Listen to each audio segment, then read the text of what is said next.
DreamLeague Season 13 is brought to you by Corsair, Monster Energy, Mercedes-Benz, and DreamHack.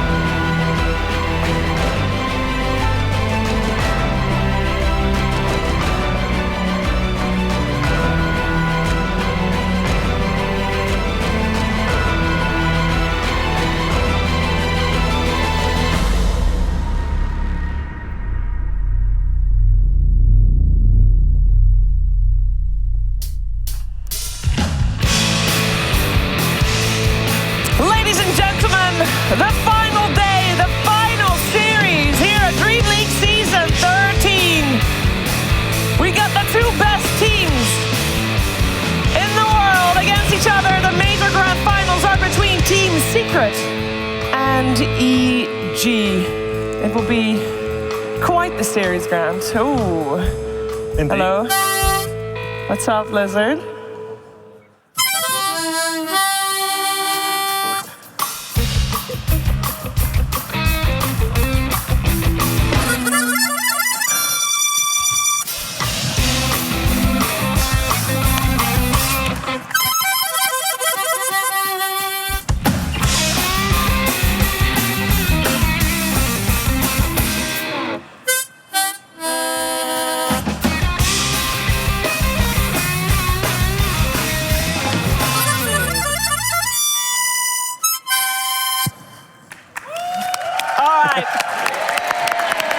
Thank you for kicking off this grand finals in style, Lizard. I am so excited about this series. Grant, I know you want to talk, but we have to get to... No. Let's spoil ourselves. Just a little bit. We'll get three extra people. I mean, the couch is big enough, right? Yeah, absolutely. Absolutely. Let's do it. All right, let's welcome in Cinder and Kyle and Capitalist.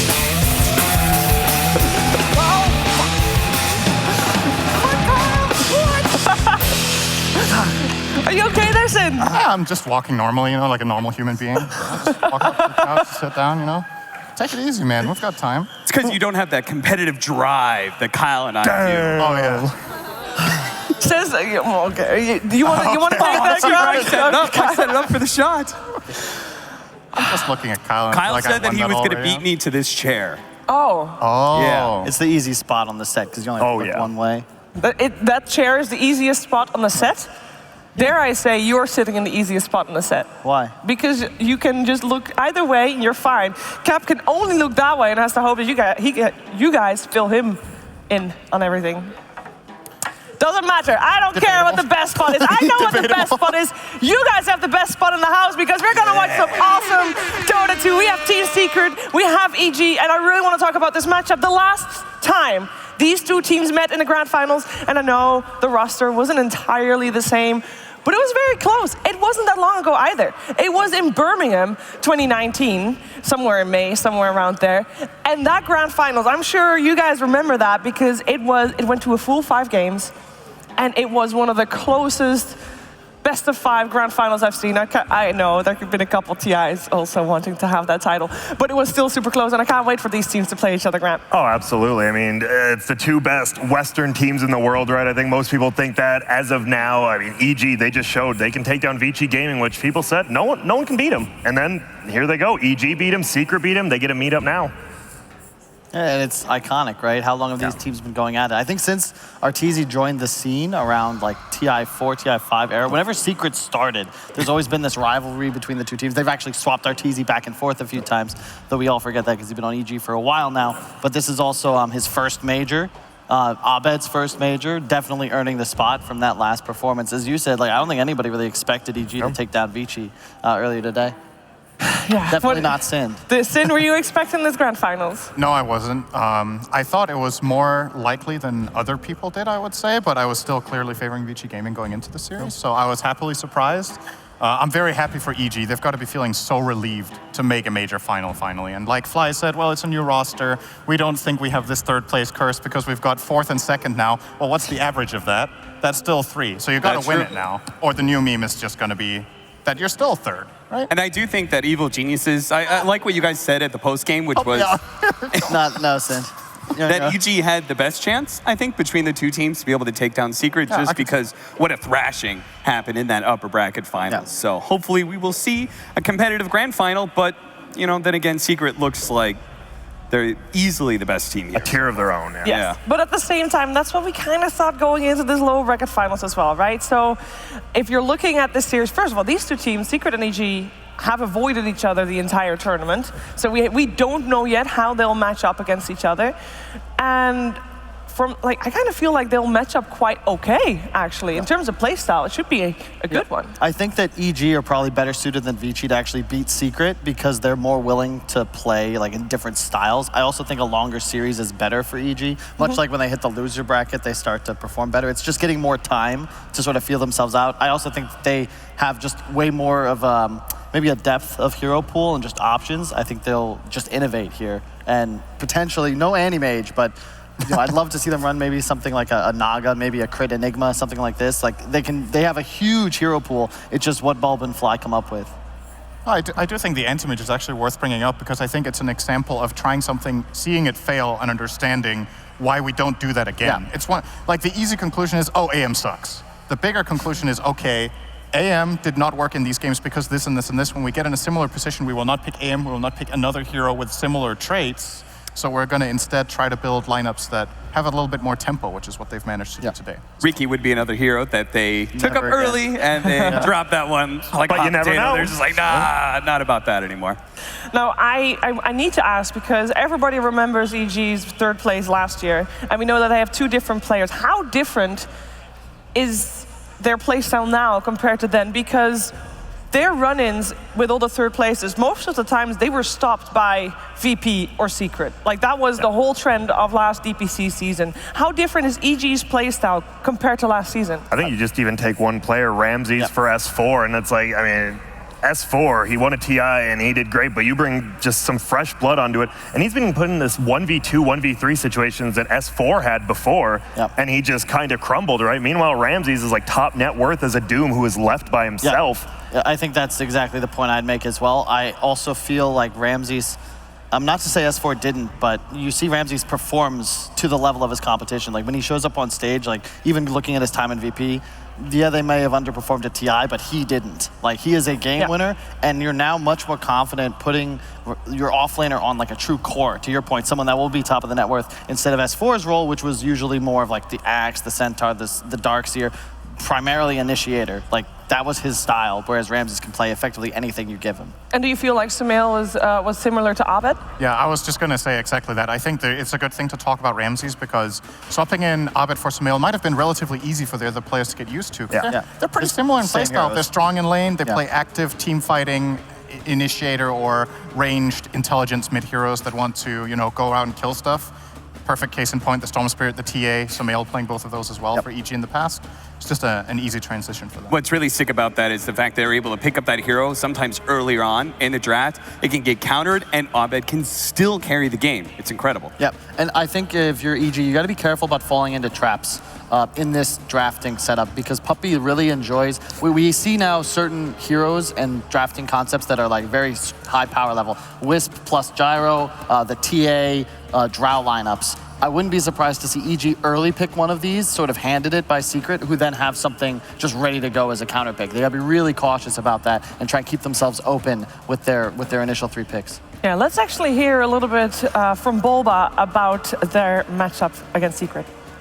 I'm pretty excited to be in the grand finals. It's like it's like we're a new team still, or I guess we have played like 3 tournaments so far, but 3 including this one. But it feels good to we reached the finals in Singapore versus VG, and then now we are playing Secret, and we usually have a rough time versus VG, but we're able to beat them this time, so it felt really good.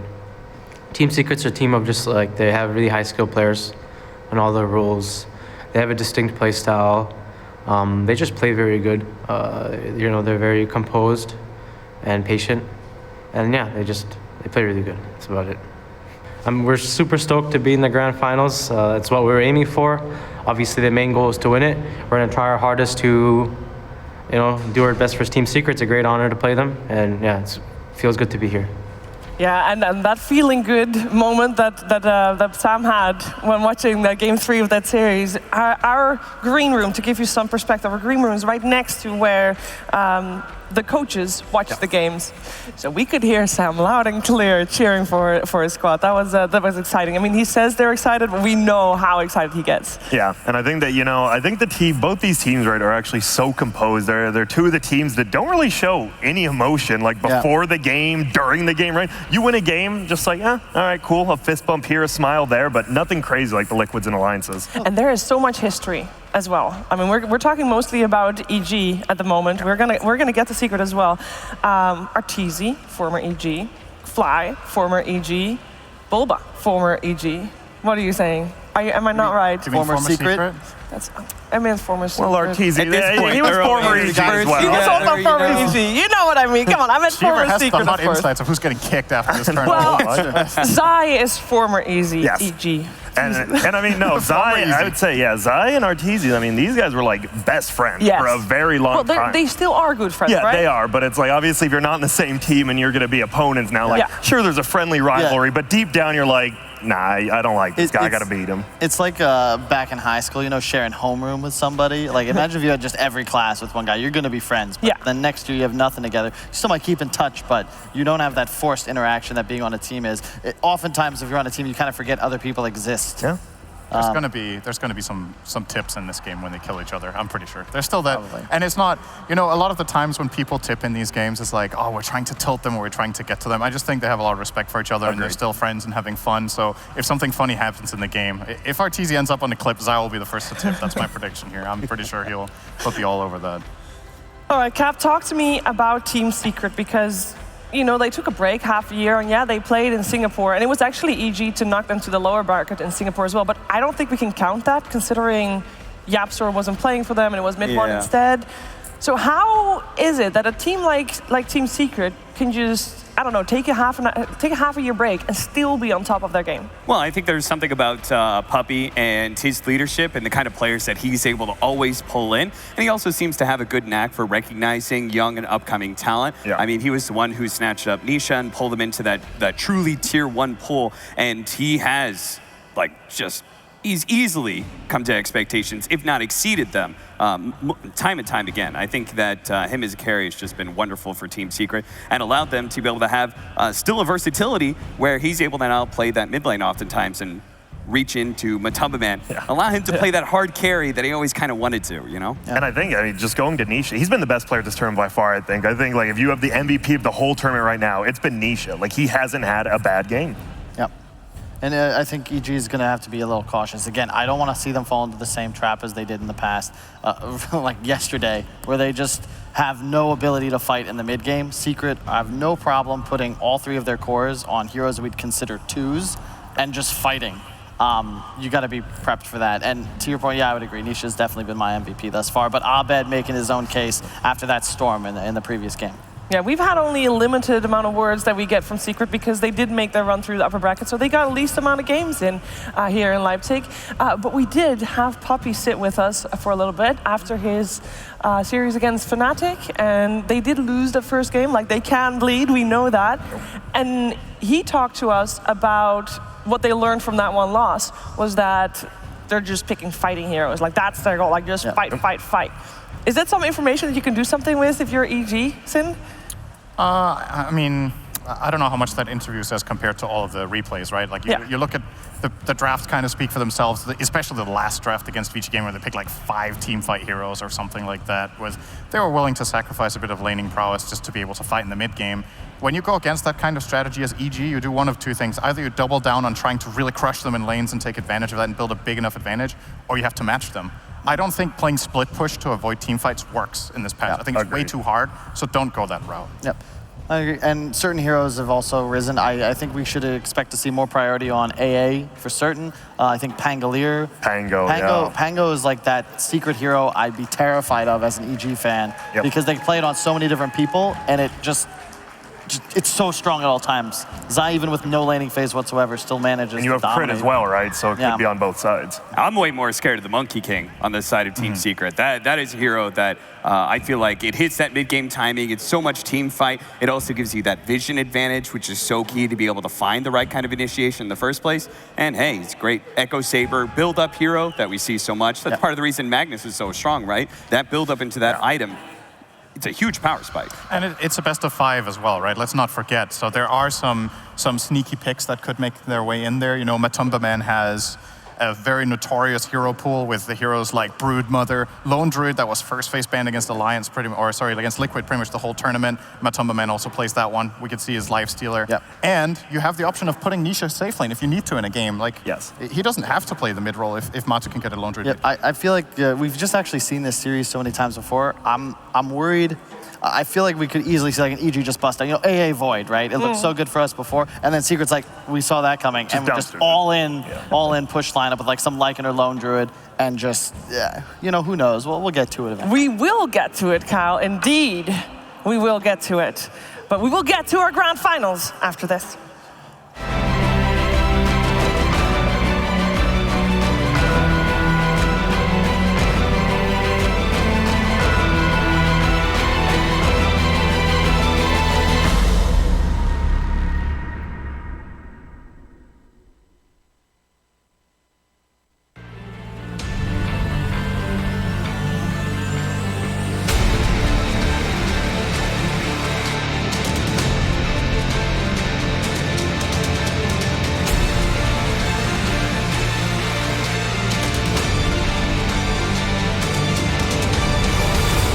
Rick Gaming Esports, professional esports housemaker. Multiple witnesses have reported mysterious shadow sightings all around the city. According to experts, the origin of these shadows is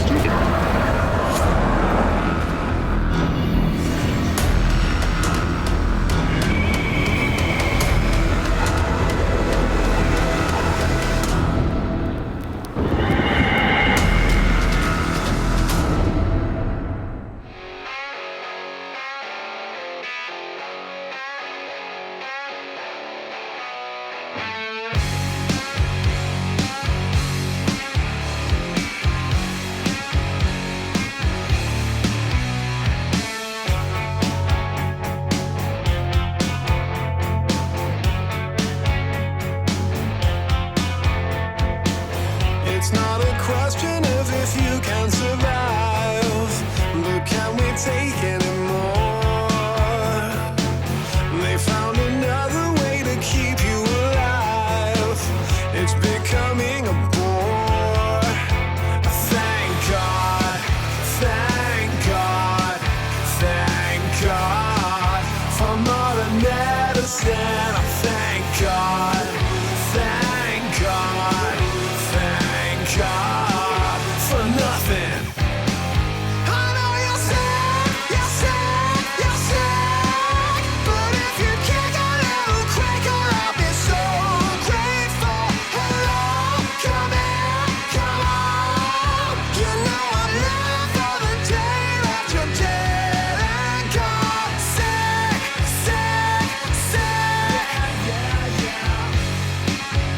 and I'm so grateful.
so grateful. Sick, sick, sick. But if you kick a little quicker, I'll be so grateful. Hello, come in, come on. You know I'm not for the day that you're dead and gone. Sick, sick, sick. Yeah, and I'm so grateful. Sick, sick, sick. And I'm so grateful. You love the city for the lights, but there's no one at home. Well, sugar, maybe you've been here too long. I got 100 sets tonight, you'll be sleeping alone. Let me know, let me know, let me know. When you're looking so precious, so carefully careless. Every time that we play our favorite little game. Yeah, honey, show me what you're made of, made of. We'll save you chance.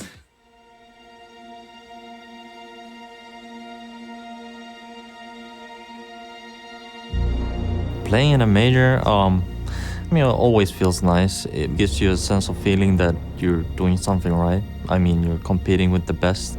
Playing a major for me is just meaningful. It's the second best Premier tournaments we have in Dota 2. I think it takes a lot of motivation and dedication that you keep working hard before the major start. Playing majors always is something to strive for, especially with the qualifiers now. It's not that easy to get into them. You just basically need to be ahead of everybody else. In a major, as a team, you've got to be prepared to make sure that you make no mistakes on this live stage when the whole world is watching you. Like, it could be stressful, but if you just focus on your game, you don't think about titles or money, I think it's like a normal Dota day where you just play for fun and enjoy the game.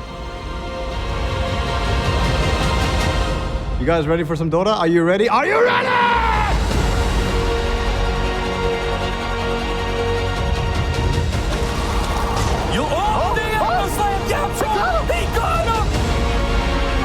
Fighting with grit, will manage to get the kill, but I think he's gonna be dead. That's a GG call.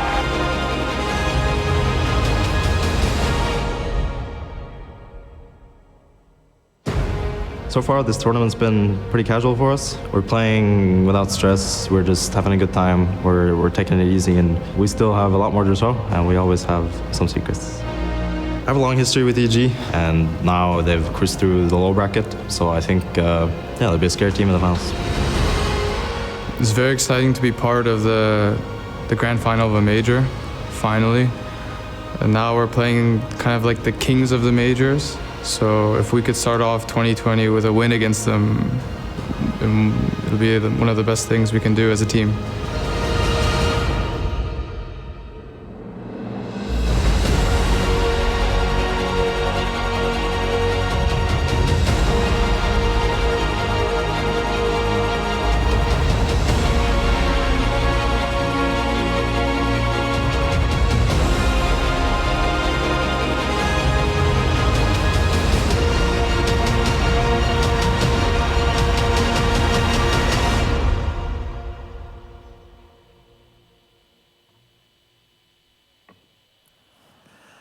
Ladies and gentlemen, please welcome on stage Team Secret and Evil Geniuses!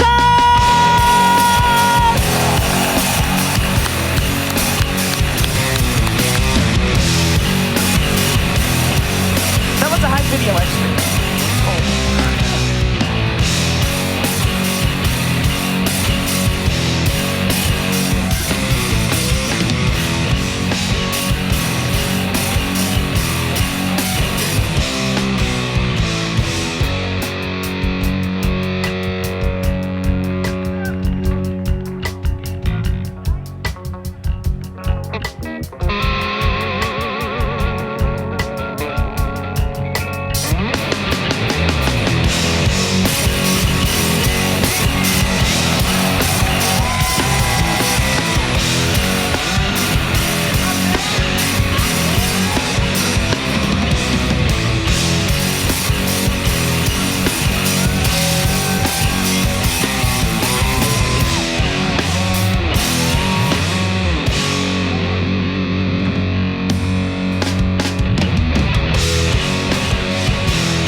I feel like we're all warmed up here in Leipzig. I hope the teams are warmed up enough. I cannot wait for this grand final series. I think EG is warmed up, obviously, and hyped up from winning against Vici earlier today. Team Secret, I'm sure they're looking forward to getting some revenge because it was Evil Geniuses 2 years in a row now that knocked them to the lower bracket at TI.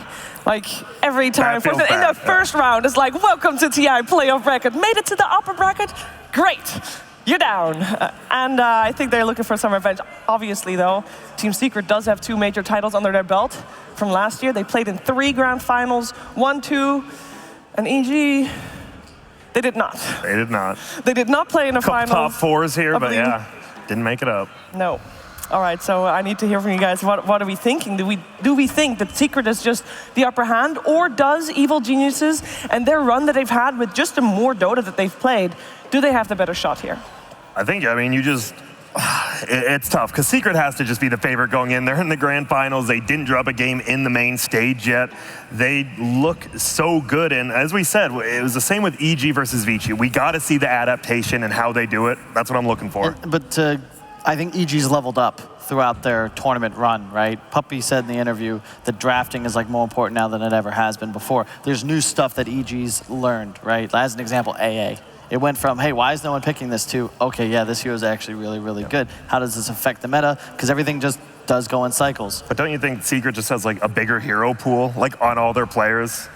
Arguably, but we don't know what EG might have. I know Arteezy or Abed could just bust out a Meepo, for all we know. They can run a Huskar. They could steal some drafts from Liquid, right? Yeah. We haven't seen a Lone Druid from either of these teams on the main stage. I haven't seen Oracle Huskar from either team.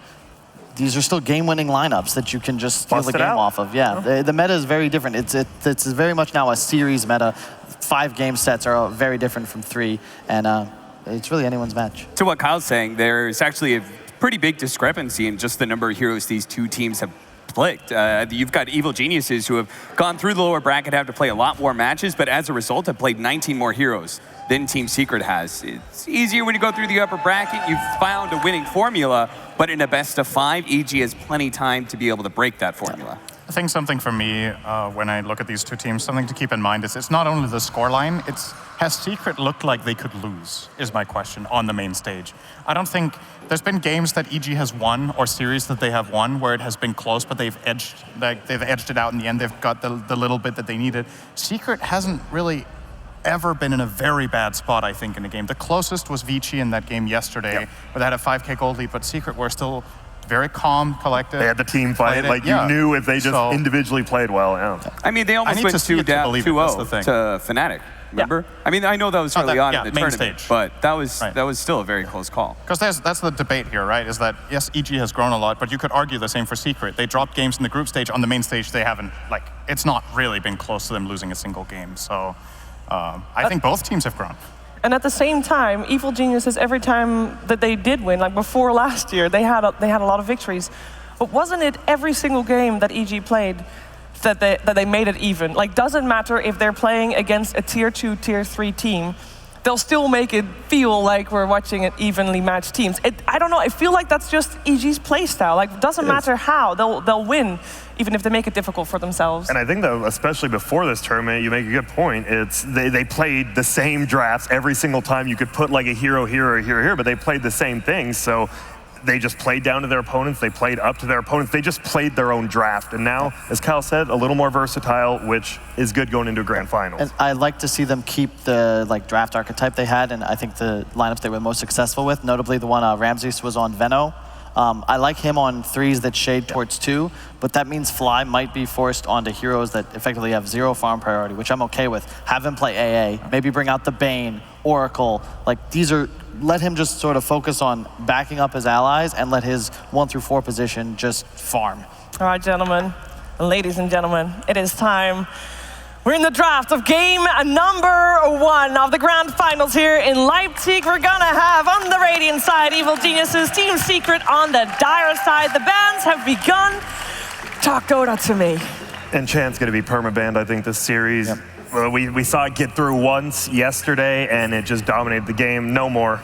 Yep. If I'm EG, I'm getting rid of Puppy's Lich 100% as well. I think Doom is gonna be hotly contested along with Wyvern. And the AA versus Wisp relationship is also going to be very important. Same goes with the Disruptor Naga Siren. I anticipate on the Enchantress side of things, it's just going to be permit banned, as we've seen towards these last 2 days, basically. There you go.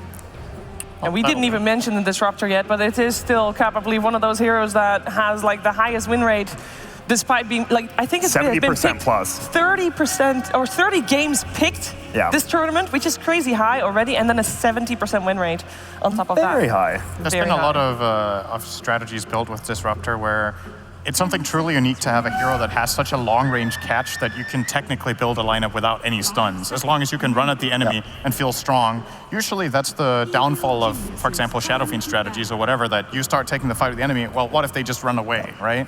But you always have the glimpse. 100% agree. I like the tiny ban from Secret as well. It feels like a lot of times Crit is the primary playmaker for his team, and outside of the tiny, I haven't really seen him as effective on like any of these other roaming 4 positions. He's not, or at least EG hasn't been willing to give him Shaker like Secret is Yapzor, and Crit's just not the same player on heroes like Wyvern or the ones that I want him in the fights. I love that that was the one you had to mention, the Crit Wyvern. It's just historically not gone well. Meme hero.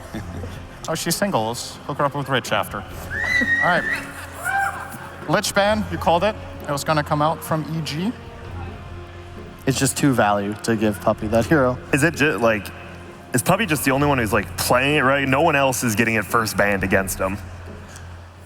I think it's just what it allows Secret to do. It gives them a very formidable laning phase, and it's versatile in the sense that they could tri-lane with it, they can still dual lane. They get rid of the AA on Secret, so this means, you know, if you want to leave us Wisp, you better have an answer for it. So this is Secret's way of setting up for a guaranteed Doom pick, basically. Unless, like, if you... It's a best of 5, right? And what I love in best of 5s is that you usually see whatever is considered the broken hero or heroes of the patch, they get through at least one game. Like, there will be something. There's a high chance if we go 5 games that EG will get an Enchantress, for example. It's probably going to happen. There will be adaptation throughout the series. I wouldn't be surprised to see EG honestly letting the IO through. Be and like, then you know what? Force them to pick one. We're trading. We'll trade IO for Doom instead of just banning IO and giving you a Doom that we don't really feel like we get a good response to. They won't even get the Lich counter, or take a Lich rather. They banned that themselves. So then what do you get if you give Doom here? Treant? Wyvern? Slark is also still out there, a hero that has been banned in the first phase, but whether or not you want to take it in the first phase against one of the best teams in the world is a little difficult, right? It's like, yeah, it feels like the best carry of right now, but it still has some answers to it. So now that they banned Magnus, I think they made IO even better, and Secret needs to choose. Is it between Doom and IO? Do you think there's anyone else, or probably those two? You could possibly go for a Treant. Yes, I was going to say that as well, because I don't think they're going to go IO plus Doom on EG, but it doesn't matter. Is the IO? This makes sense, though, if you consider like the tournament. EG have not really demonstrated they can beat Wisp. No team has really demonstrated they can beat Wisp without Ancient Apparition. So you remove that, you pick Wisp. It's a nice way to start off a series because we're Secret to win this game. It effectively guarantees EG just have to keep Wisp out of the pool from now on.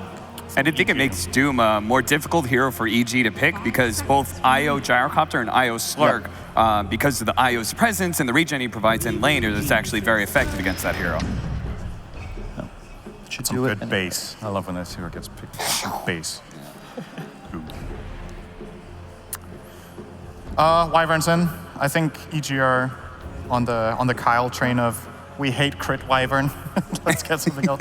I honestly think Crit has been playing well on Wyvern this tournament. Arguably one of his worst games was just now on the Wyvern. He went 1-9-9 in that game. And can you not 5 it? Game. Why not? I still, why you just don't like it? He's had other games where I think he's been playing fine on the Wyvern. EG just play best when all 3 of their cores are free to shove lanes and play their own games. They function best when they're somewhat independent, and then Crit is fighting, Fly is ready to TP, warding, and backing up one of his cores. Huh? Puck? Wouldn't mind Puck. They just take the Wyvern anyway. Oh, God. I'm just not a huge fan, I'll be honest. We'll see. We'll see. It's just something EG, they've already tried this out. Secret certainly will be prepared for this Wyvern.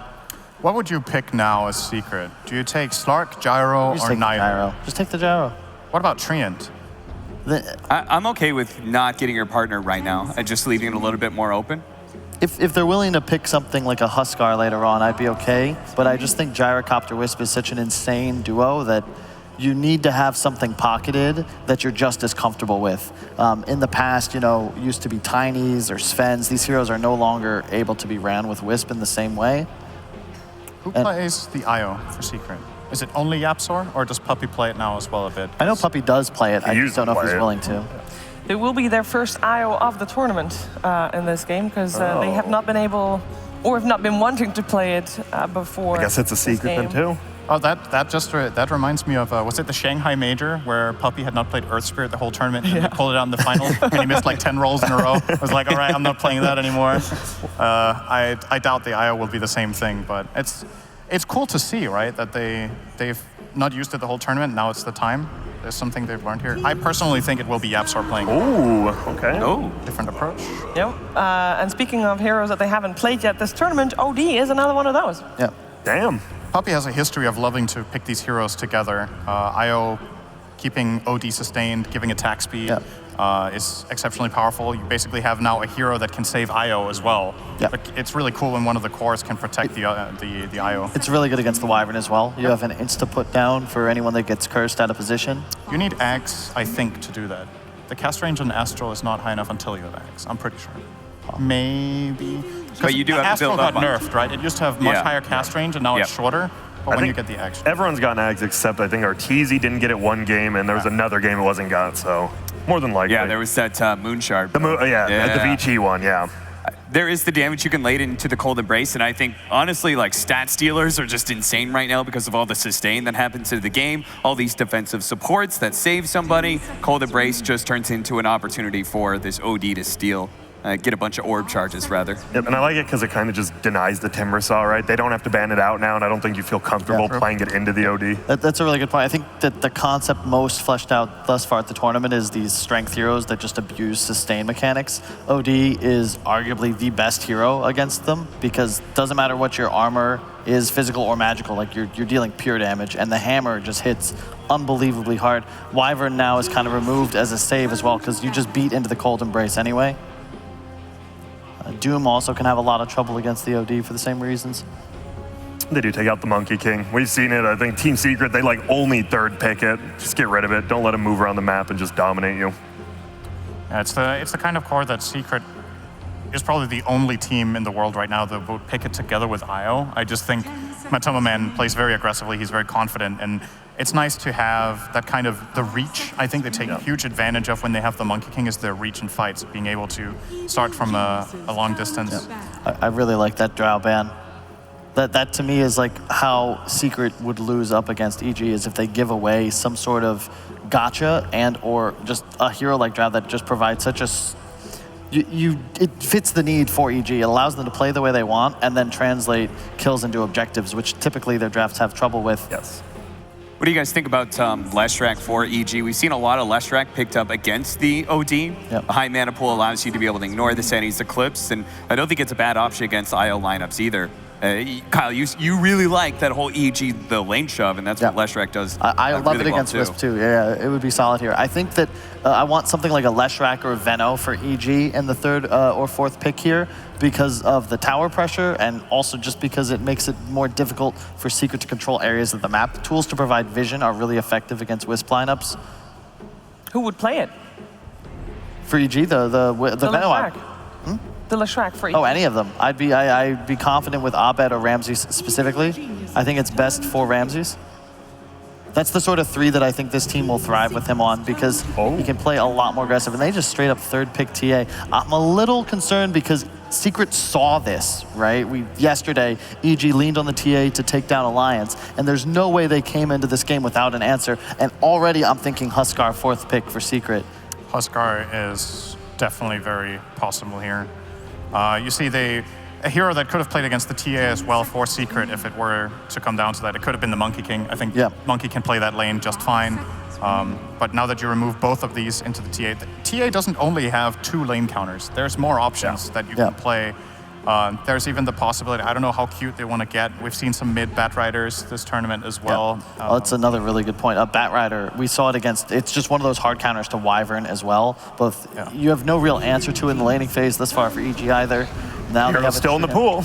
Yep, and this is so, the new tree is much better against the TA because you just provide so much armor. Even, especially in the mid matchup, you're just not going to die. And it's also AoE, BKB piercing root, very effective against TA Doom. You know that they're going to be going for it. And TA is not the typical ranged Agi hero. You don't want to buy a Manta, so it's just very easy. Oh, BKB rooted immediately. Yep. Now, I remember sitting in a room with Mind Control watching the grand finals at ESL Birmingham with these two teams. And I remember Mind Control saying, Secret shouldn't pick IO, because that means you have Yapstor on IO, and Yapstor can do so many more things on other heroes. Whoa. Dude.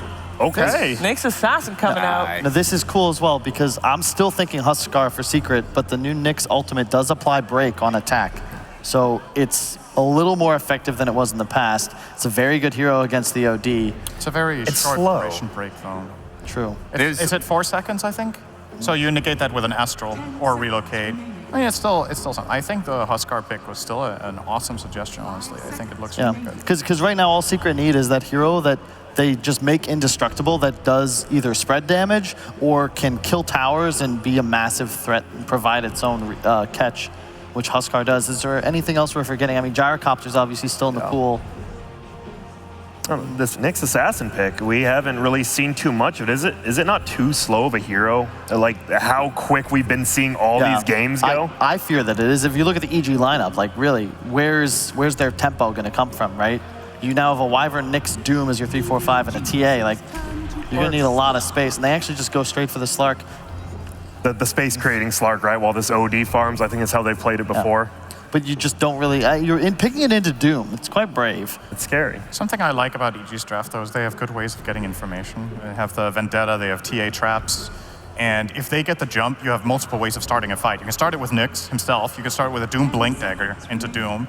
You can start it with a Curse. If Nyx at any point sees IO plus Core next to each other, that could be the setup for a fight. It's very easy for their whole lineup to follow up. They all naturally want to get mobility as part of their hero builds. So I think Slark only really fits into this lineup super well because of the fact they have both the IO to be able to allow the lane find that's against the Doom, but then on top of that, this Treant Protector allows this greediness of Secret to work in the first place, right? There's just so much side lane pressure from IO and Treant Protector, the way you're able to keep the lanes always pushed in, but still have the catch of the tree to defend towers and be able to set up relocates. And this is actually a new synergy. I just want to quickly mention, Treant Slark in the past didn't really work that well together because when you living armored him, he would remove it with Dark Pact because you take damage, right? So now you can actually make Slark a lot tankier. And the Nyx pick also denies what I would say are the best two heroes for Zai to complete this lineup for Secret, which are Bat and Darkseer. You've also now banned Centaur. So his hero pool is a bit more limited. You could theoretically go for a Pango, but if you look at the Secret lineup, all of a sudden they're without any real stuns.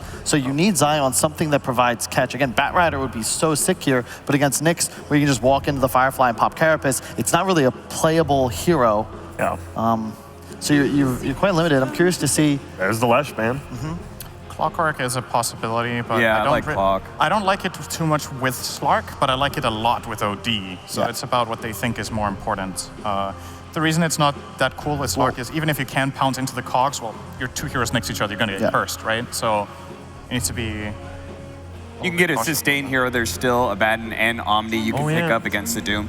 But then you just don't have any stuns. I don't want to play this EG lineup. As Sin said, they have so many tools to provide vision and acquire map control. You can't beat them if you can't stun them and find kills. It's going to allow EG to just play the map at all times. And inevitably, a Doom Nyx TA will pick you off no matter how well you're playing Dota. I don't think there is a perfect pick here. So now you need to choose. I think there's going to be a weakness no matter what. All right, they're going to go Timber. That's very different from what I thought. I was thinking both Puck and Batrider. You don't like the Nyx matchup, but you're awesome against the rest. So, you know, maybe you could have build your lineup in that way. They're just trying to bully lanes, right? And become unkillable with their Slark Timber. It's just required that Secret win their lanes and take towers earlier on. They need to kill 2 or 3 tier 1s before EG touch 1, and then just try and take over map control, force EG inside their own woods until the Slark's online and able to try and hunt around the map. How's Razor here?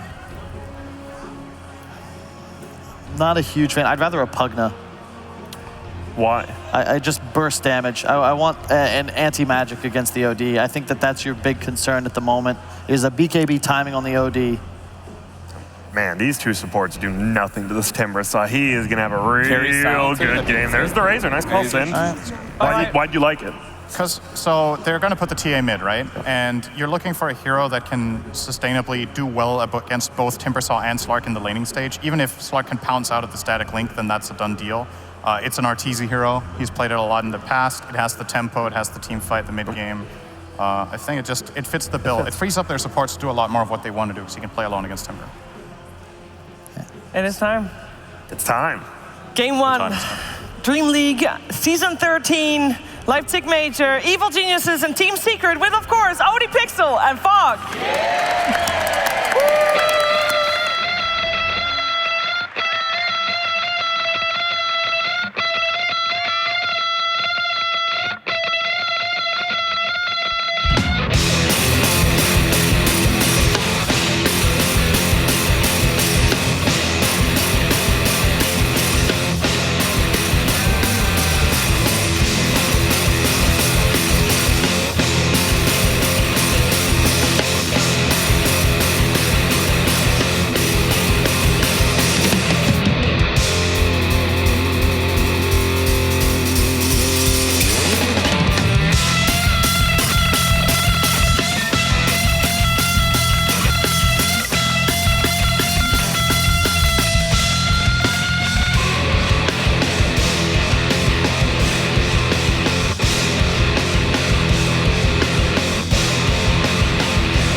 Ladies and gentlemen, Evil Geniuses versus Secret, a best-of-5 grand finals about to unfold here in Leipzig, and boy, what a grand finals this should be, Vogt. Yeah, we've got an IO in the grand finals.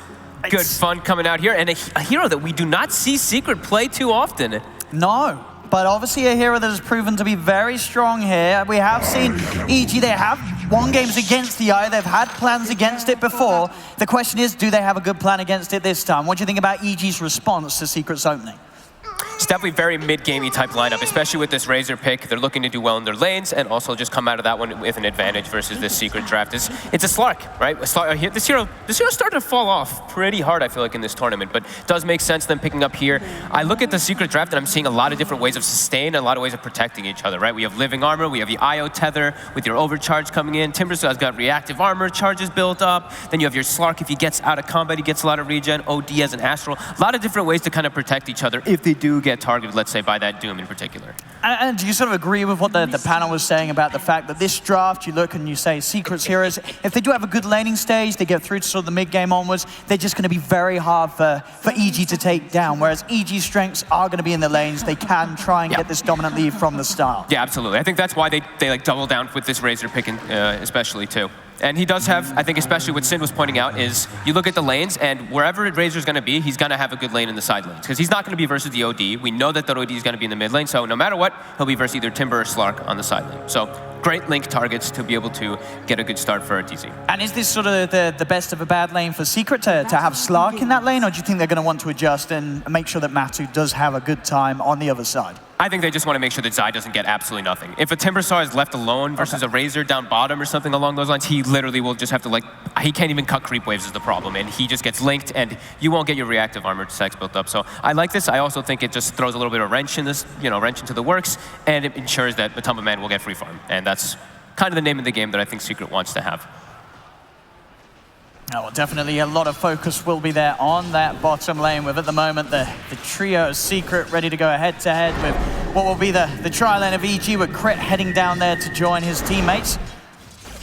As we'll see if they can make the space for Matu, or if EG are able to push their power and use this Razor advantage to ensure that Arteezy has the better lane. Love me a good tri-lane versus tri-lane.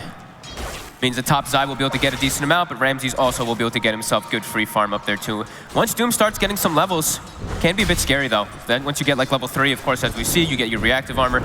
Doom can get punished a bit by it, but we'll see Ramsey. He'll manipulate. You know, you won't actually just like play inside the lane. You'll start pulling the creep waves a lot, so you don't eat too many of those whirling deaths. But Zai, he's gonna have a good time up here. And in the mid lane, do you expect to see any sort of action? I mean, looking at sort of the supports on both sides, is there going to be the chance for a support to stray away from that bottom lane, or will they be kept down there for the most part of the early lanes? I think we're probably going to see some just lanes just static, honestly. I don't really see any big rotations coming in, like Tree and Io ganking for an OD. Maybe if he, like, TA steps way too far up and gets astraled in a very disadvantageous position, but I don't think so. The mid matchup is also a pretty fun one. I think the OD does pretty well for the first few levels, but then, Ramsey's dropping low. But then as the TA starts to build up those levels, the refraction is very annoying, as you do have a damage disadvantage on OD. Already Yapsot and Puppey just trying to sort of mess with the...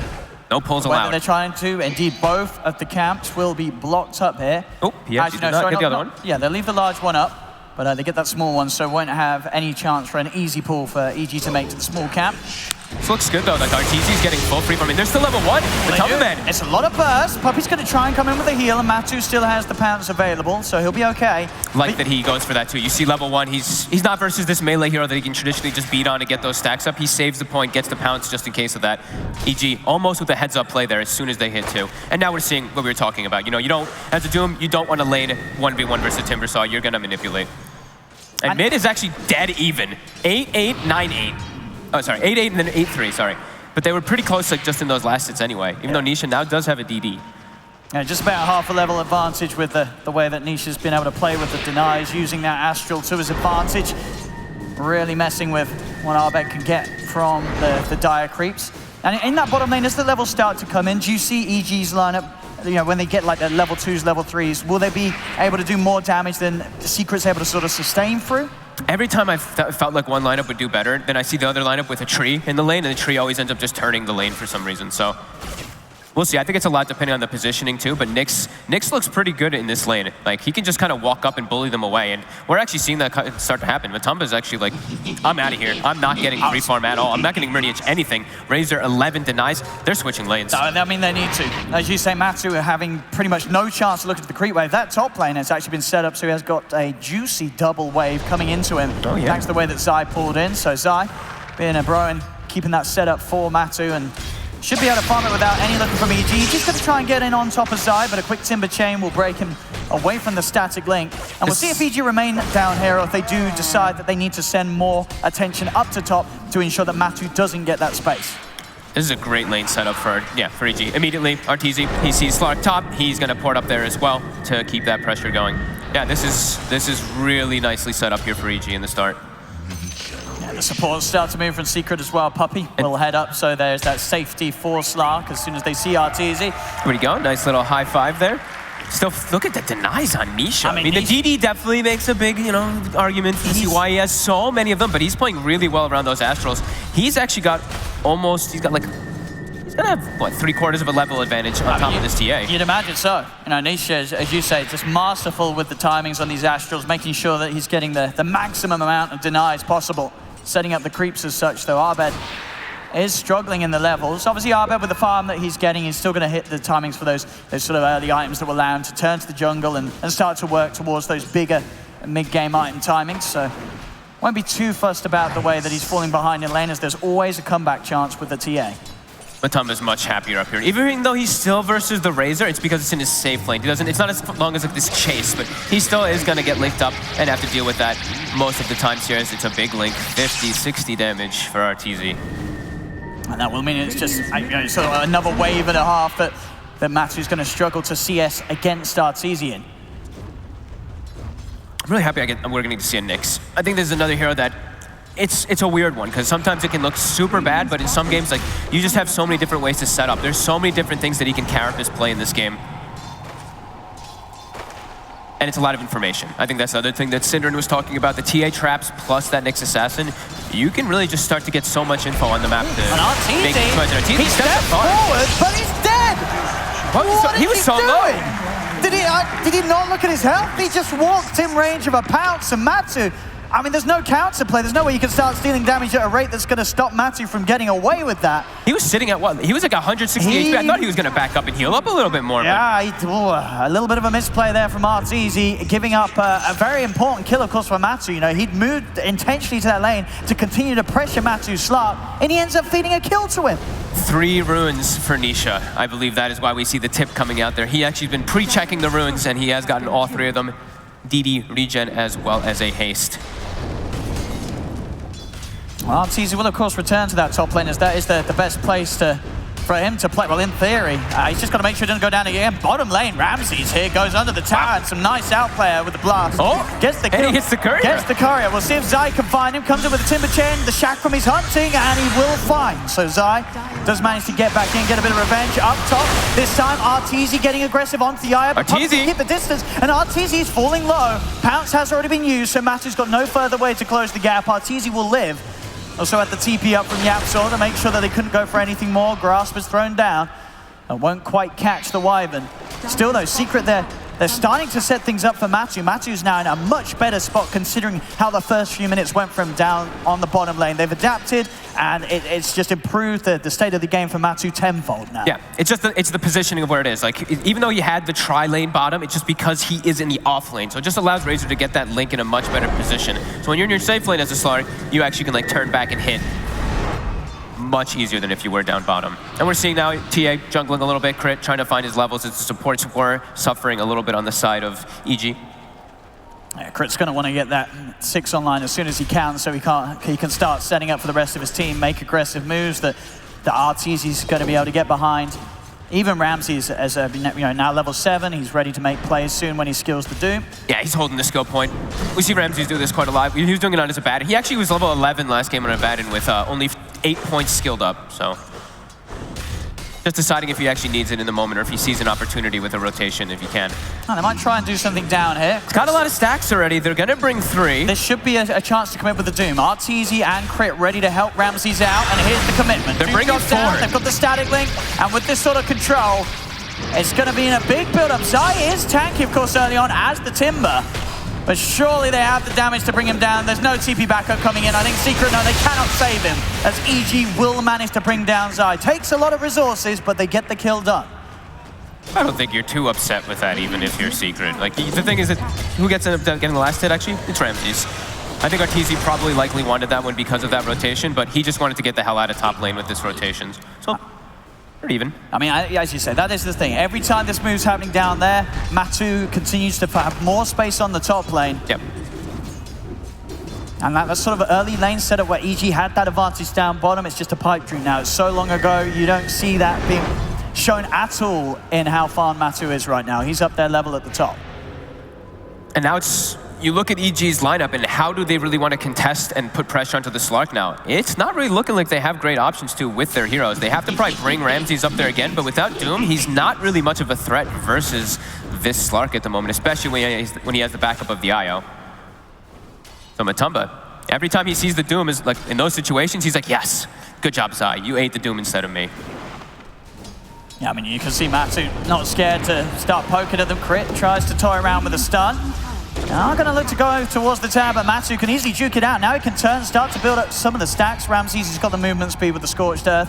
Still playing aggressive, even did step forward there to see if he could try and get away with a courier kill. Won't be the case, Secret's got the micro. And back on the bottom lane, Zai returns to lane, and he's now starting to get some good pressure onto the tier 1 tower. Fly will reveal himself.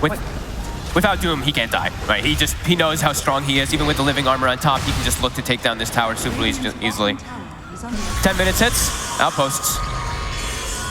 We'll see Secret able to secure the bottom one up top. EG's looking for a bit of a fight. They've brought Arbed in, but Puppey will be able to tether all the way across.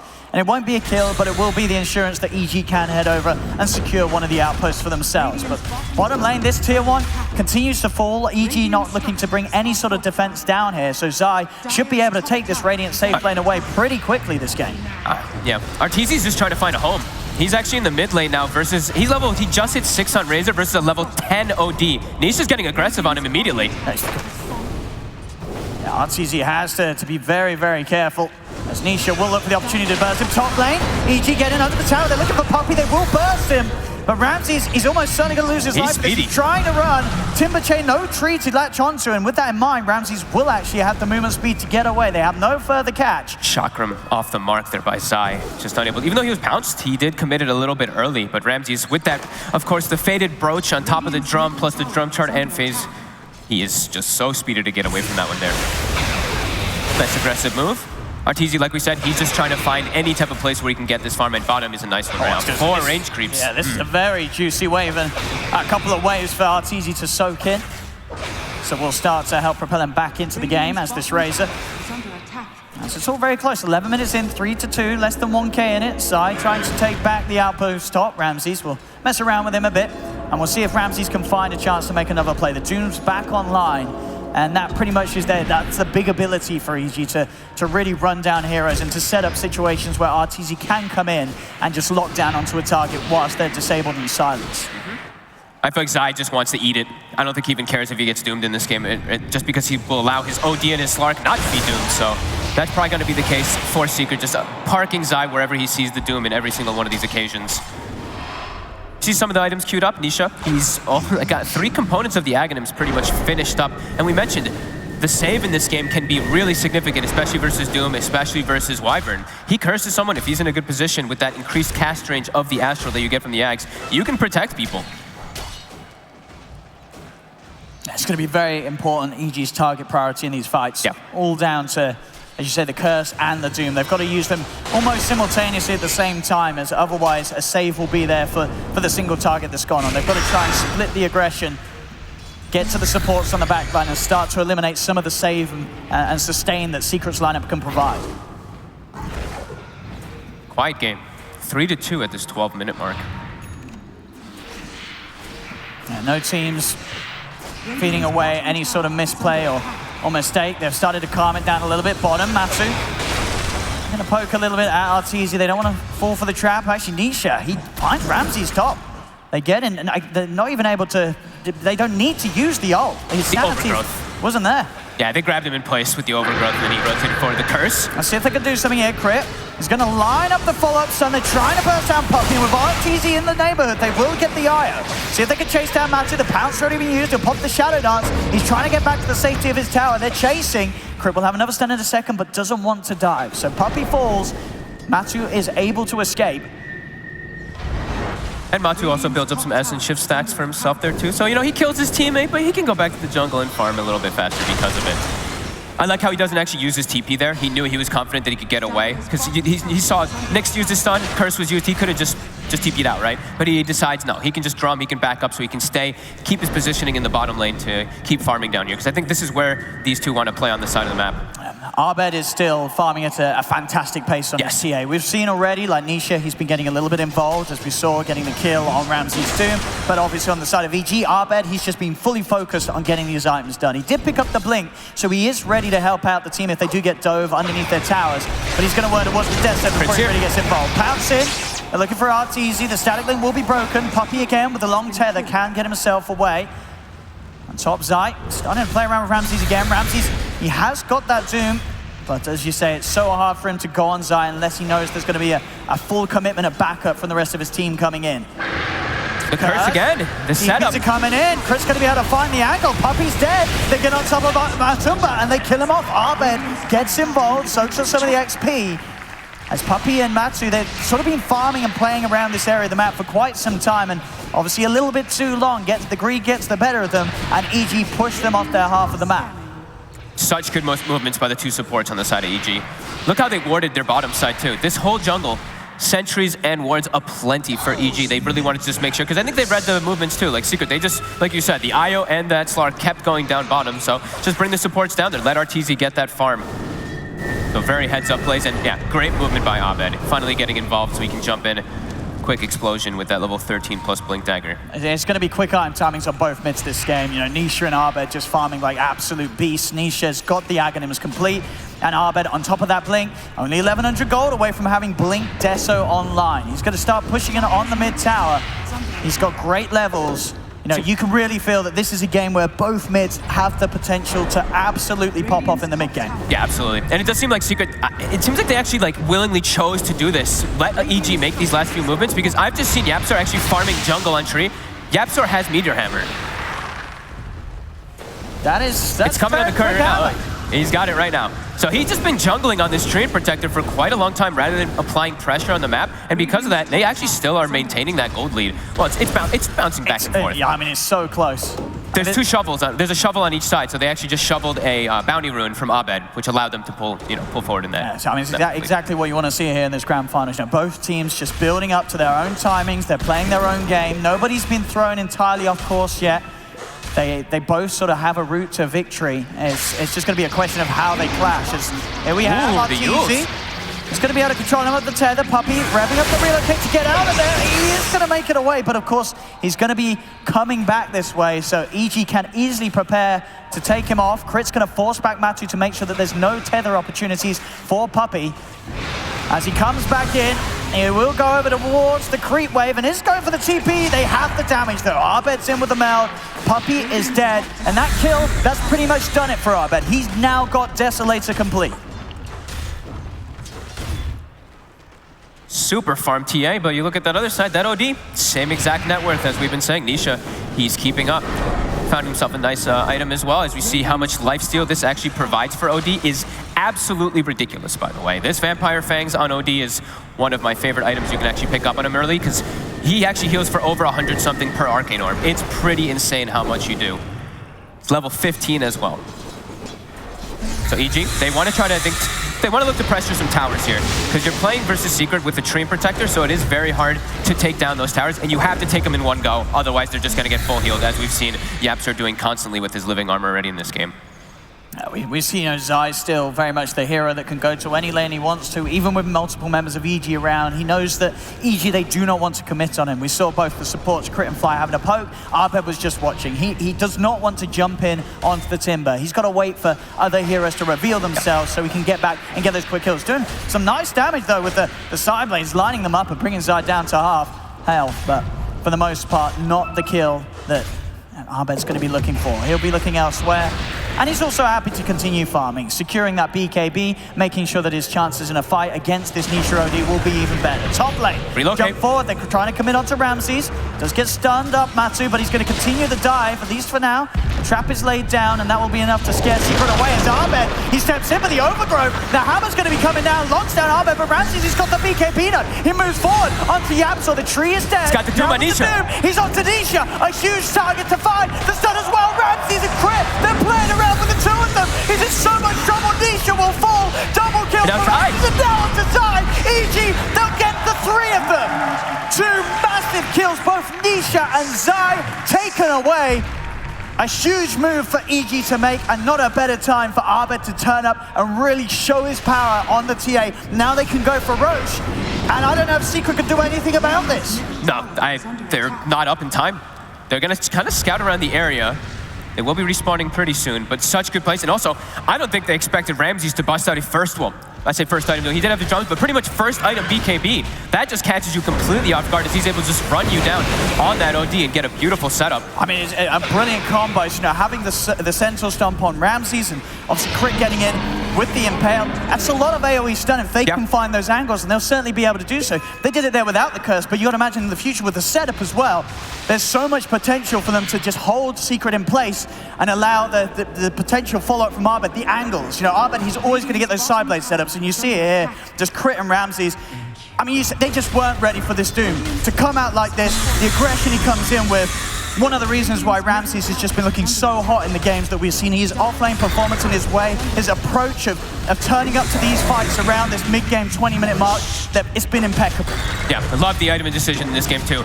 This time around, they actually went for the Spirit Vessel as well versus the IO. We did see them in the earlier series today. They actually didn't go for that Vessel. Nyx Assassin already has it. Crit has opted to go for it really early on, which is going to be super nice for him. He's also been blessed. We didn't point it out, but he does have a Philosopher's Stone on the Nyx, plus his GPM talent. So this Nyx is going to get really farmed throughout the game. 150 GPM just static from your hero.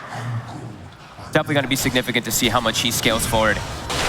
EG now claiming that just because of those last few moments. 5k gold advantage. They're picking up more items as well for initiation. I believe the blink on the Doom is coming out, so those blink centaur stomps from the Doom just become really threatening because it's so hard to avoid them. They're so fast because of that cast And look animation. how quick they are to play EG. As soon as they start to see the Doom ult coming back online, 10 seconds, they immediately look to smoke up. And I don't know if Secret's going to be ready for this. They're split up across the map. EG could find a great opportunity to jump in and claim more kills. Yeah, it really just feels like the movement is just so limited on the side of Secret to actually set anything up to kill, because EG, they just have the better ones to just change setup with like multiple heroes with their ganks, like Wyvern as well as that Nyx. Matsu is trying to go on Arbed. They do have Nisha here as well. But they're He's there. The blink stun, the Doom. He's locked down Nisha. They're focusing the OD. Puppey, he cannot provide the heals to everyone. Can he? Puppey trying to keep him alive. The re-relocate, it will take him back to safety just in time. They will manage to keep Nisha alive. Whew, that's sustained. We did mention it before, there are a lot of different ways to protect each other, and yeah, Puppey did have the mech finished up right before that, really clutch to be able to keep Nisha healed up. And now there's no Doom. Gonna see what Secret decides to do versus that, as it's really just been Secret farming for the most part in the last, what, 18 minutes or so? It's the laning phase. They've just been kind of sitting back and hitting creeps, especially for Yapzor. He's been very quiet in this game as far as kill involvement. He's kind of just meteor hammering waves, nature's grasping inside the trees. I mean, it has been very passive play from them, but I mean, EG so far, they've done a great job of punishing that. They are coming out on top. They're getting that lead that we said at the start, you've got to look out for. They've got these strong heroes that can really ramp up at a pace that is going to be hard for Secret to match. Sure, if it goes on and Secret do manage to get this Slark and Nisha into unkillable territory, the game becomes very difficult for EG, but at the moment, EG's hitting their timings perfectly. Job for Ramses will be a little bit trickier in the fights now, as we saw Zai with that Lotus Orb. He's going to be there ready to try and catch him out, make him sort of think twice before he wants to commit with the Doom, as you can expect that Nisha will be protected by that Lotus Orb every single team fight. Yeah, in particular versus the Doom and also even the Link, right? Both of these abilities, if he does get that Lotus Orb off, is going to be really important to at least guard him a little bit there in that instance, so. And they will be also going for that Matamba Man Aghanim's on the Slark. Yeah, just a bit of, like we said, farm game for Secret. They're just sitting back. 6k advantage though for EG. They're getting a bit more out of the map with these moves too. And they have the Doom, so the Doom is always going to be farming super hard even when the game does get passive. And of course, Abed. 203, 273 last hits on this TA. He's like, all right, you guys want to farm it versus me? Bring it on.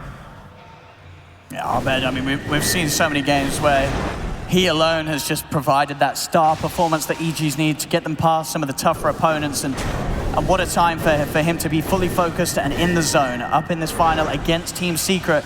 They need Abed at his best, and he's certainly working to provide that this game. Top net worth, and no one really that close. You know, Nisha already about 2.5k behind the TA. And even in these passive moments where, Secret, they've obviously felt that they can't take fights, they've got to play like this. Abed's able to abuse this sort of slowdown in the game just as much as any of the heroes that EG has. Abed will remain this far ahead. Trying to take this mid tower now. Like we said, they have to take it in one go, otherwise Living Armor will counteract that. Zai will park his face there though and stop it for the time being. Another BKB is finished, of course, on the side of EG. They do have RTZs. So they do have 2 BKBs now. See, Abed is committing to take this one, and he'll get it. Tier 1's down, more money for the TA. As he's already well into working towards that Orchid, that extra bit of silence for him to play around and cause issues as he can look to jump on a different target to Ramses on the back line. A lot of ways to sort of focus down individual heroes in Secret and really break the fight up. Makes it a lot harder for Puppey to do his job as well if they can get the jump on his Aya.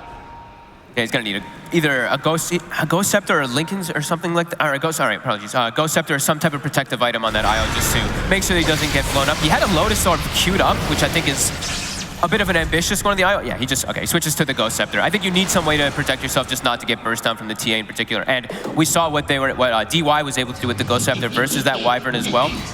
Definitely a very good item choice. They're just kind of sticking near each other still. See that bottom, Nisha and Puppey. They've found Crit, but he goes with the TP out. Oh, there of course with the Axe. He's got that second charge of the Astral. So Crit will not escape. Secret find themselves a freebie. It's Crit out on his own. The rest of EG resume business in their in the mid lane and the top lane, continuing to push. And a beautiful item pickup for Abed. So another way that these backlines are going to have trouble to deal with. He's got the Mind Breaker, so he'll be in with that extra hit and silence that again, is something else that Secret have to worry about. And they don't really have enough dispels to help deal with this.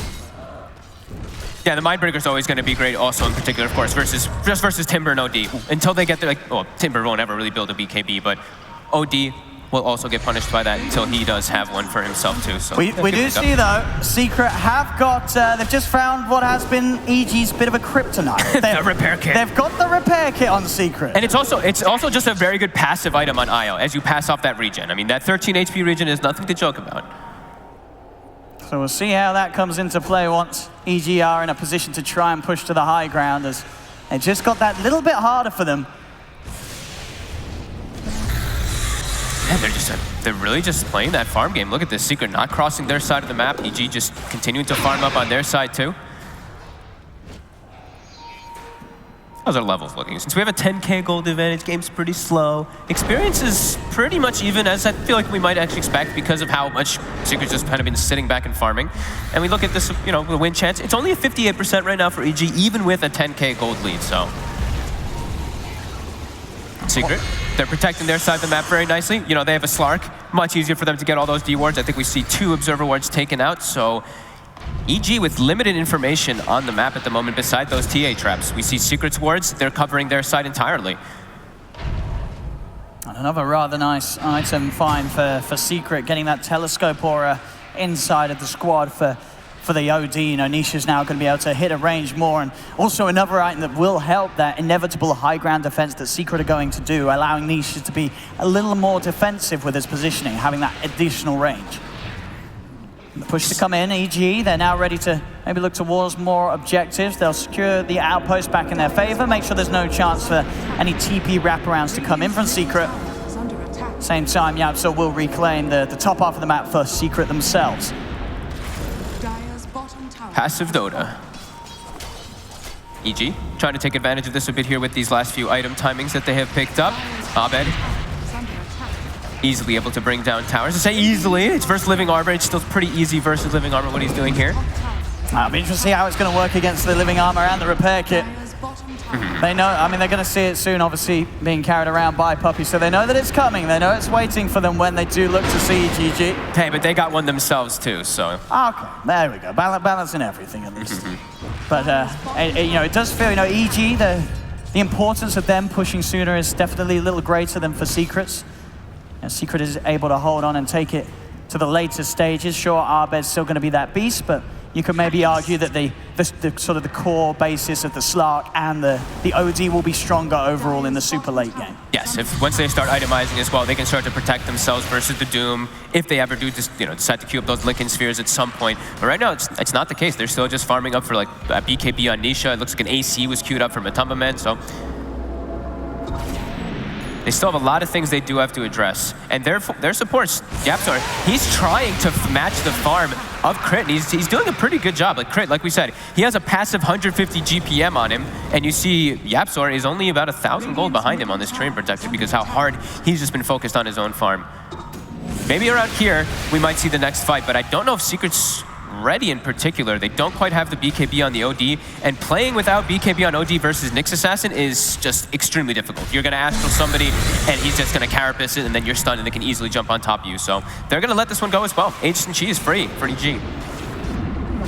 Yeah, so just play around with RTZ for a little bit, but as you say, just showing in lanes, no intent to fight. A free Roshan, it looks to be. Zai will come in, maybe see if he can get a steal on the kill. He gets the Roshan steal with that Chakram usage, so a bit of golden XP taken away from Leaky. He's going to pay with his life in they're straight in on top of him. He may have stole the kill, but EG will steal his soul as Zai dead for 70. A decent amount of timing for EG to now push on with that Aegis and Cheese and continue to take objectives away from Secret. Yapsor just going to keep playing on the tree lines, try to slow down this push as much as possible. 50 seconds, Secret won't fight. Push those lanes in as much as you can before. They will have the BKB now on Nisha finished up. That could be the option that allows them to try to fight, but now they're into Aegis and Cheese. EG just playing around the map much better throughout this game and actually making aggressive moves. Secret just farming. This is the thing, and even throughout this farming, EG, they're just doing it that little bit better. Every minute passes, and EG's grow continues to continues to grow. So 30 minutes, 14K advantage, and Secret, eventually they are going to have to do something. I imagine, as you say, the plan is going to be until the high ground push comes in. That's what they're waiting for. That's when they're going to try and tackle EG. But EG, they really are that far ahead. It is not going to be easy for Secret.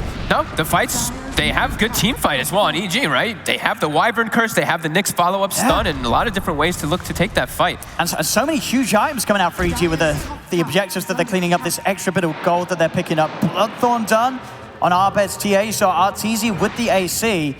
They are looking very, very scary right now, and Secret obviously just hiding away from any sort of moves that EG make. They've lost control of the top 3 net worths. Yeah. All 3 cores on the side of EG are up there now. And Nisha's also decided, I don't want a BKB either because there's Doom. So he's actually going to be going for a Hex instead of going for BKB. So he's a lot more susceptible to the Nyx as well. Just a super passive game from Secret. I mean, and so far, this is exactly what EG wanted. The draft plan has been executed to perfection. 32 minutes in, I don't think this could really be going any better for EG. Everything that they needed to go right, it's gone right. Have to agree. It's middle. Just a bit of a poke still. And Zai, despite the lead that EG's cores have, he's not the easiest of kills, and EG want to make sure they don't get sidetracked chasing around a Timbersaw, as that's not really that important to the overall objective of them going for the high ground. We're seeing big items. Ramses, he's nearly got the Aghanims done, just needs to pick up the point boost. He's got it. It's there. And he's got an Arcane Rune too. And this is a scary Aghanims is just terrifying in this hero anyway because it does apply an extra stun and breaks. It's another break mechanic they have on top of the Nyx. He finds the Doom. He does. The Doom's down straight away. He's on top of Nisha. The Odi's out. Dead for 75. EG make the quick plays. He spent his gold. He bought the Hex. We'll see if EG do push. I mean, they should. They've got Aegis, they've got Cheese, they've got everything to make plays with. And Secret still seemingly with nothing at all ready to present in response. Puppey, he cannot escape because EG, they're just waiting inside Puppey's own base on the high ground. Puppey's dead as well. EG, they're going to move on and look to take some of these high ground objectives. The tier 3 will be focused. They don't have the creeps with them, though. All 3 lanes have been pushed out. But they're just diving forward for a kill. The Root comes down. Onto Zai. Zai has the Lotus. He turns. Yapsaw revving up the Meteor Hammer. Will catch Arteezy, but Ramses, he's in. They surround the tree, and Yapsaw's dead. That's EG, they're getting these kills. They still do not have creep wave inbound, so they'll have to back away and try and get the momentum back over here. So Secret, they are doing their best to keep the pressure outside of the base. Matu split pushing down bottom, but now the wave will follow up in mid. They're gonna have the wave to go up to the high ground. They're gonna have to consider using some buybacks here. Yapsaw's still dead for 30 if EG pressure in. When is Secret gonna look to fight? It really is starting to feel like almost like never.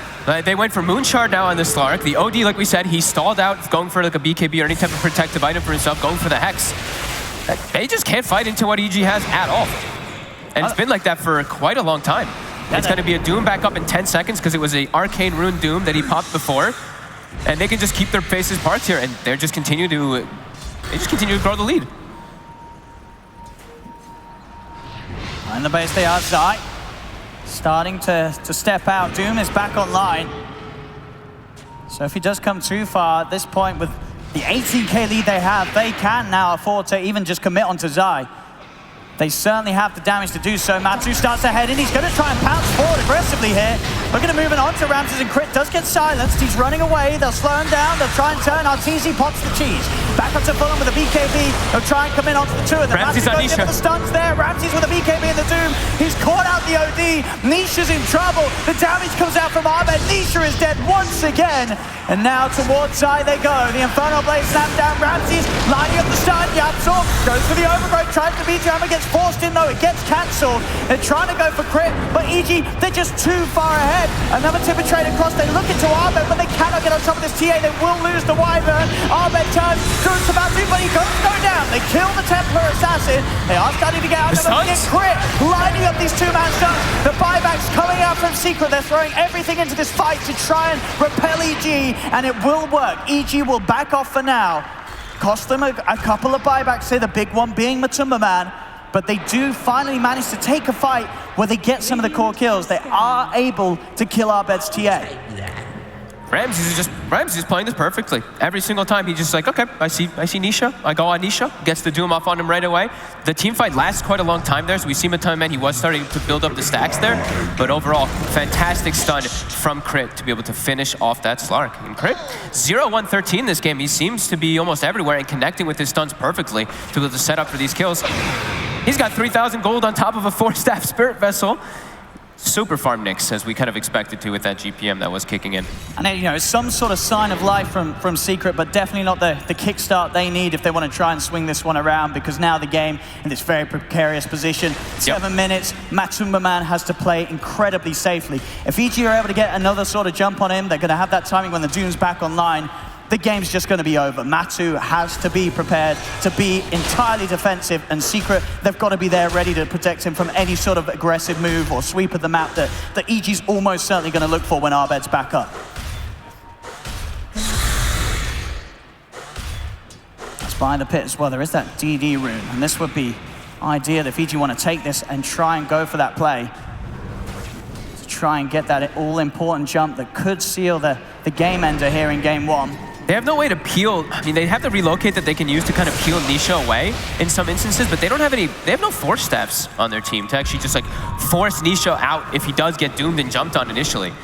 They've all gone for their own type of grittier type of items. Zai, of course, has gone for those items to protect his allies with that Lotus Orb, with that Halberd and Pipe. But yeah, he can't actually go for it, obviously, because he's a Timber Saw. He can't go for the Force. So he's trying to go for that Linken's to at least guard Nisha somehow on top. They need ways to just ensure that Nisha is not getting doomed, because he is so crucial for their team fight. I mean, Ramses has just been prioritizing excellently. Yeah. The whole game 6-2 and 7 from the start. That first fight at the top where after that very sort of even passive laning stage, EG started to take a lead. Ramses, he's just been leading the charge every single move that EG make. Secret, they are stepping out of the base. EG on this high ground. Secret had to be very careful if they head over here. There's no one really showing in the lane, so they're going to suspect that something is up. They're only showing Zai right now, hiding the other two on the side. That's the target they want EG to go on, so that Nisha can actually get some abilities off for once. How's our buybacks looking? Nisha about 200 away, so that's another thing that they could look to play around. If they do force Nisha in the front lines, he could eat a Doom and then buy back to look to join into the fight. So that's something that we will have to watch out for if it is something that Secret wants to try to do. And they're gonna have to try to do something, because Roche is back up and it has a Refresher Shard. So one Doom was a problem. If he gets it onto two, if he has the Refresher Shard and he gets a secondary one, taking out two of those targets. Right, you can only imagine, you know, EG, they're into the pit, it's going to be theirs. There's no way Secret get here in time. It's far too fast, and they don't have any information at all that would indicate this. So EG, again, everything from the Roshan pit will be theirs. And the last few fights have gone excellently because of it. So now, not only are you having to fight into this 21k advantage that EG have, you've got to deal with these second lives on heroes. And as you say, that this Refresher Shard, which could ultimately end the game for Secret. Radiant's bottom tower is under attack. Japsor. Look at the TPs coming in. Crit's probably like, I caught him, you know, but the quick blink away. It's a nice little heads-up play from Yapster to ensure that he doesn't die. He's got a full Aghanims as well now, Crit, so can even set up base inside Secrets when they do manage to take that tier 3 away mid lane. They get the jump onto Zai. He's got the Lotus Orb upon him. Ramses, he's waiting, he's holding. And Renisha will hold back the Doom, try and give Zai the attempt to get out with the Timber Chain. There's no tree to latch onto. Zai dead, 90 seconds short of the gold as he did go all in on his purchase. For EG, they're going to want to push in and make the most of this. Yapsor's trying to draw some sort of attention away as he continues to push on this bottom lane with the Meteor Hammer. But EG, they're going to be able to push so much quicker than any sort of Soul Tree is going to be able to do down here. As Yapsor will almost certainly have to return if EG do push up to the base. But as it is, EG being a little cautious. They're not running straight for the high ground despite getting that kill on the Timbersaw. They may just look for the kills instead, because Secret are stepping outside of the base. Secret can't fight. Look, Zai is so crucial to their fight just because he's the protection for Nisha at this point. He has to throw that Linken's and Lotus Orb on top of him. We did see Crit. He actually prioritized taking the outpost bottom, so he does deny that experience from Team Secret. And it just continues to grow for EG. 24,000 gold lead. Experience still relatively close. But yeah, EG just having a much firmer grasp of this one as they just continue to have pretty much free reign on any decisions they want to make in the game.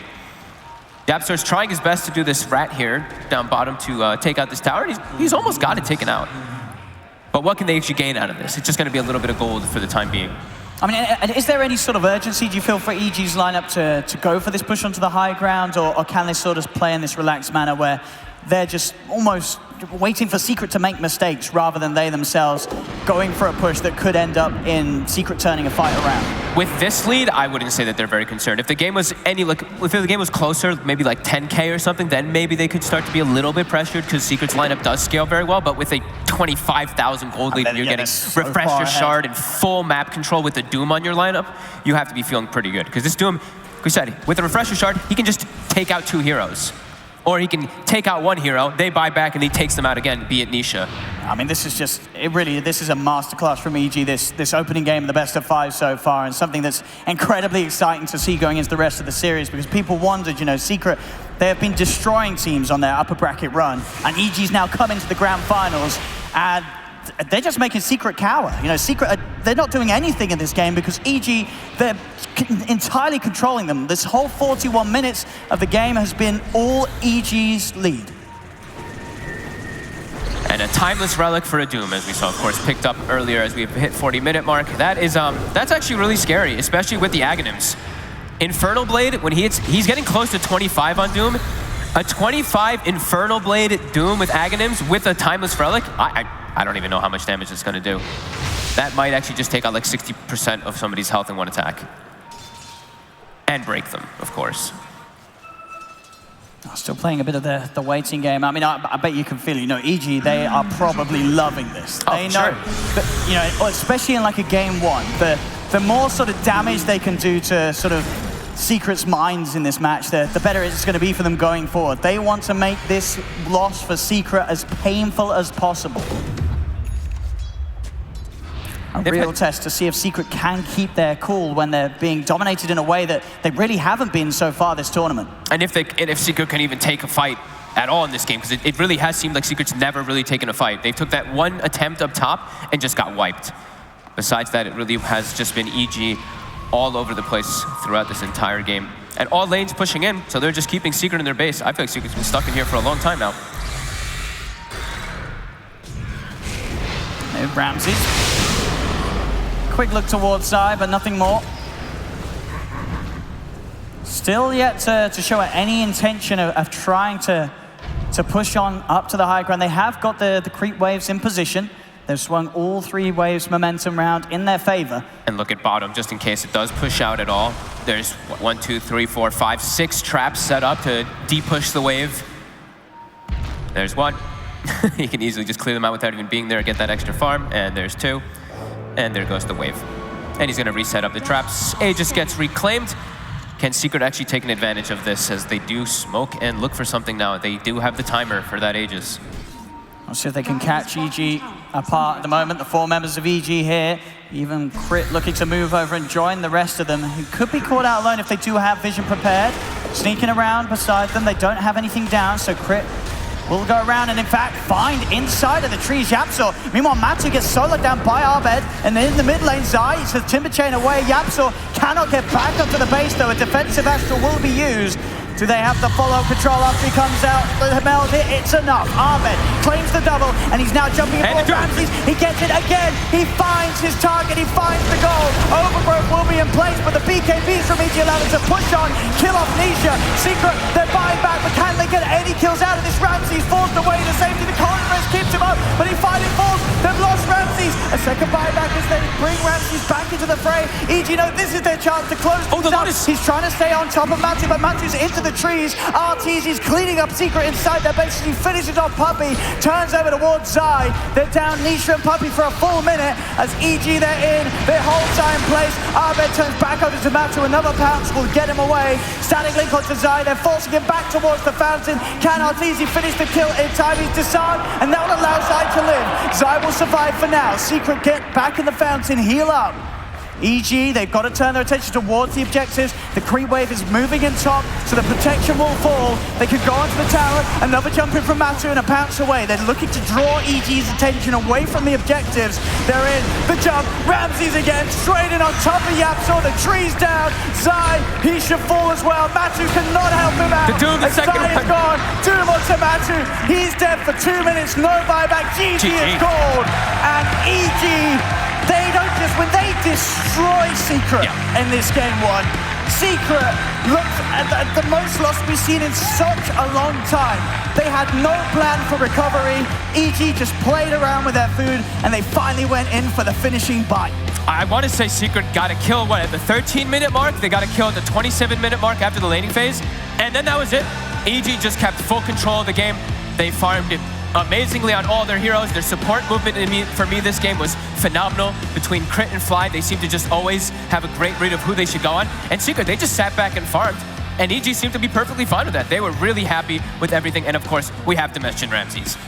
What a performance. He's just always, he made it look easy. He's just like, oh, all right, I doom Nisha, and he doomed Nisha every time. He just was able to find him with no problem. After this tournament, there's going to be no question about it whatsoever. Ramsey's in the off lane. He's just looking as good as he ever has on any of the previous roles that he's played. These off lane performances are incredible to watch. And to do it here in this game one, coming into this grand finals, a lot of people back at home, they would have not have had high hopes for EG against Secret, but they've just come in, they've done this to start the series off.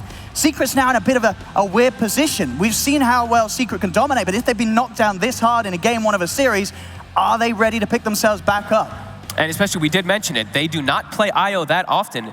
That is one of the big things, and EG did seem to know that. They gave them the IO, and they punished it. They made it look easy. Well, there we have it. EG up this first game in this best-of-5 grand finals against Secret. Cannot wait to see how the rest of this goes down. Do not go anywhere, but EG 1-0 right now.